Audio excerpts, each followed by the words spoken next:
After God fear who? After God fear women.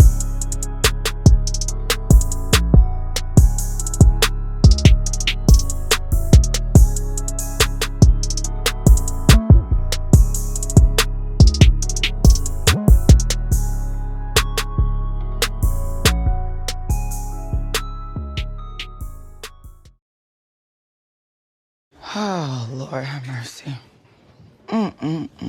Today drained me. Damn. She moving like one of the man them. Can't even lie.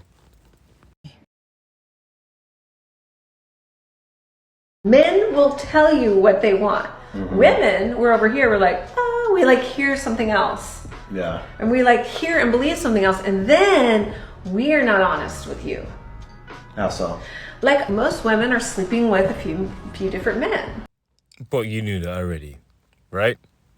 I've noticed that, especially in the talking stages. I've caught multiple women telling me they're only talking to me, but like behind the scenes. There's a way they do it. Right, my girl said she's got tips and tricks of how to do it. Check. They're sleeping with other men, and then they're not sleeping with the guy they really like because they want to appear like they're the good girl. Like, I don't give it up. I'm not out in the streets. I'm not backing it up. But they're getting it from other guys. Somewhere else, somebody. I tell guys is if a woman holds out on you, she either likes you too much or doesn't like you at all. Isn't that funny? Really, you're better off giving off sneaky link vibes. Anything better than being boyfriend vibes, because we see how they treat the boyfriend vibes type guys.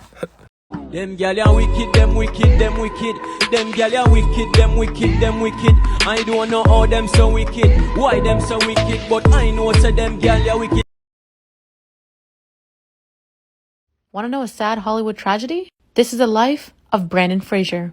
He was one of the biggest names in Hollywood in the 90s. He did movies such as George in the Jungle, and of course the Mummy trilogy, and many, many more. The future was looking bright for Fraser, and everyone was waiting for his upcoming movies. After an award-winning performance in the movie Crash, he slowly began to fade away, and he took a break for 2 years. Everyone was surprised when he made a comeback. But here's the thing, he didn't look the same. Whoa. You see what happens when you fuck with these crosses, gal? Can't lie, the man they look ill. Sorry, not to be rude or nothing, but shit.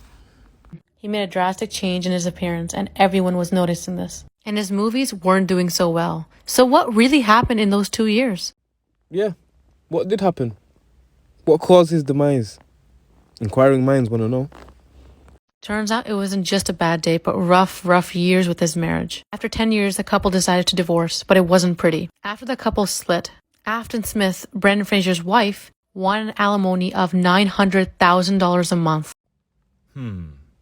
$900K a month of my hard-earned money whilst you go out there and suck another man's body top. Seems fair. But here's the thing, Brandon wasn't getting the same gigs, and he couldn't afford this. Afton stated he's hiding his earning to reduce the monthly alimony. During this time, he also lost his mom. Now the actor's trying to get his life back and get more gigs. Pray for him, guys! Unfortunately, the family court system in this country is not fit for purpose. Unless you've got tens of thousands of pounds to spend on lawyers and barristers, you're going to end up going to court representing yourself. And if you do that, you're going to be at a real disadvantage. And even if you do that, and you do it successfully and the judge orders that you should spend time with your child and give you a child arrangement order, if the other parent doesn't comply, the courts are so reluctant to actually enforce the orders through fines, imprisonment, or changing over of residency, that you end up in this long cycle of going back and back to court, social services reports, CAS reports, all different kind of reports, that ultimately that's not in the child's best interest and they get harmed by it. That's why I decided to stop trying to see my son.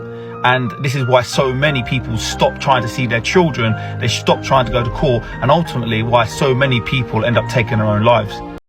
Yeah. But who cares though, right?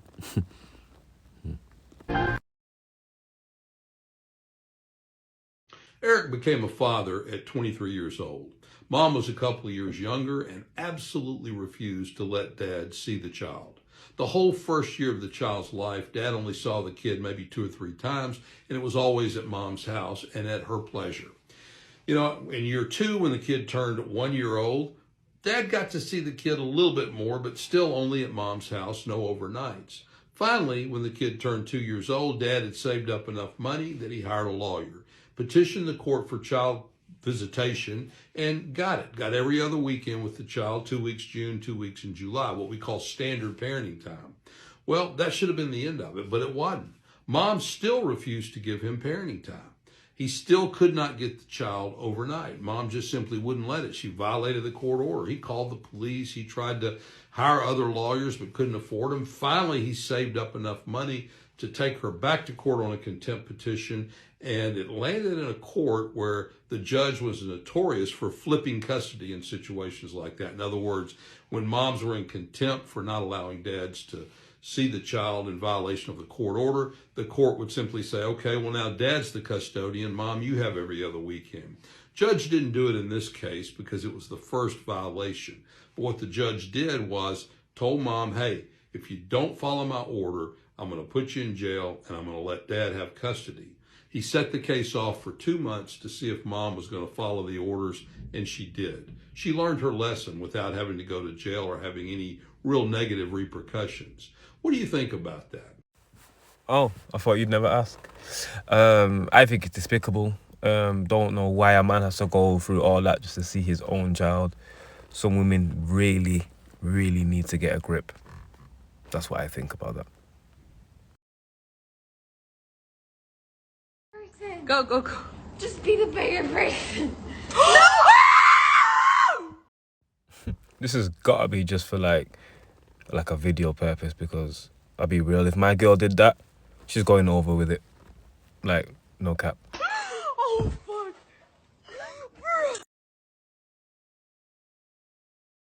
Can I give you a big hug? No, thanks. I can't even lie, with the face looking like that, you would definitely intimidate me on the wing. I love hearing about guys' bad dates. They'll be like, oh, she didn't offer to split the bill. That is pretty awful, though, to be fair. I mean, come on. So one of my buddies had a girl over for dinner one night, and she had a few drinks, had a nice dinner, and he went to the bathroom. And for whatever reason, while he was gone, she started rummaging through his closet, at which point she found his handgun. She was screwing around with it and drunk and ended up shooting him in the foot, and then was so freaked out that she was going to go to prison because she shot somebody that she refused to drive him to the hospital, which meant that he had to drive him. He wrapped his foot in towels from the bathroom and then had to drive himself to the hospital, and almost passed out from blood loss on the way there. Damn. I'm sorry.